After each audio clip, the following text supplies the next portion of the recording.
नमस्कार दोस्तों, जैसा कि मैंने आपको कहा था कि मैं आपको अपनी बुक से बताऊंगा कि आज के बारे में अबाउट द नेशन कैसे हम जान और समझ सकते हैं। तो चलिए दोस्तों, मैं आपको दिखा देता हूं। ये है मेरी बुक।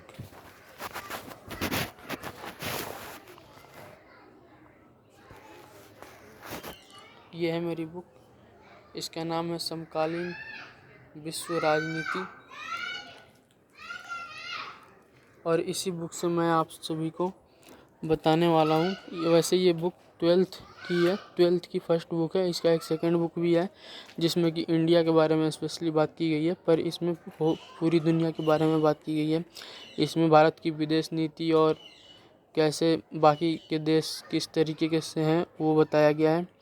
तो दोस्तों, मैं आपको यह बताना चाहता हूँ कि सन 1947 के बाद क्या हुआ, इस बुक में बताया गया है। और मैं आपको बताता हूँ कि महाभारत के बाद क्या हुआ। महाभारत के बाद दरअसल ठीक साक्ष्य उपलब्ध नहीं है कि कब किसने राज किया, लेकिन कहा जाता है कि सबसे पहले हिंदू राजाओं का शासन था यहाँ पर। आपने चाणक्य, चंद्रगुप्त और अशोक मौर्य के बारे में भी सुना होगा। उनकी शासन के बाद हमारे देश में एक टाइप का फ्यूडलिज्म आया। उसके बाद अकबर के समय में और अंत में औरंगजेब ने अपने सैन्य बल पर इस देश का एकजुटता किया। हालांकि ये काम अकबर के वक्त ही ज़्यादा अच्छे से हो चुका था, क्योंकि और ऐसे मैं इसलिए कह रहा हूँ क्योंकि औरंगजेब को लोग अच्छा नहीं मानते, उसे एक क्रूर शासक मानते हैं। ऐसा लोगों का मत है, बहुत सारे लोगों का मत है। तो दोस्तों, इसके बाद मैं आपको बताना चाहता हूँ कि सबसे पहले महाभारत के बाद हमारे यहाँ फ्यूडलिज्म था। उसके बाद अशोक मौर्य के दादा यानी कि चंद्रगुप्त का शासन आया, जिनको कि चाणक्य ने राजा बनाया था। उसके पश्चात हम देखते हैं तकरीबन 11वीं-12वीं शताब्दी में कि जब मोहम्मद गौरी पृथ्वीराज चौहान का युद्ध होता है और पृथ्वीराज चौहान हार जाते हैं, और इसी के साथ इस्लाम का भारत में आगमन होता है।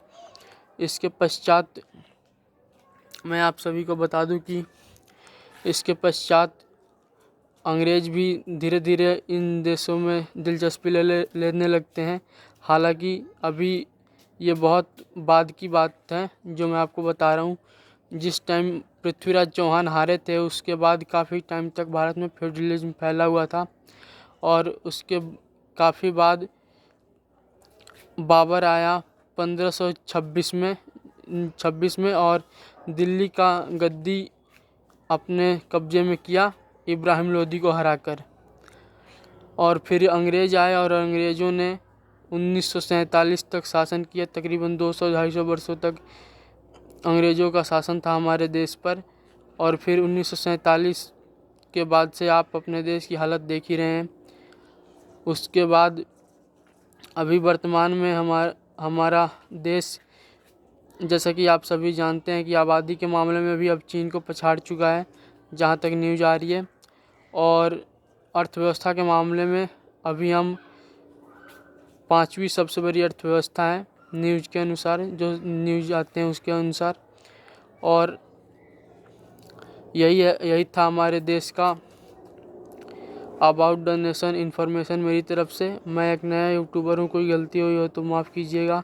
और प्लीज़ जल्दी से जल्दी अगर आप ये चैनल देख रहे हैं तो इसे सब्सक्राइब कीजिए, ताकि मैं आगे से वीडियो रिकॉर्ड करके नहीं बल्कि लाइव आकर के आपको बता सकूं, समझा सकूं और आपसे जानकारी शेयर कर सकूं जो कुछ मैं जानता हूं।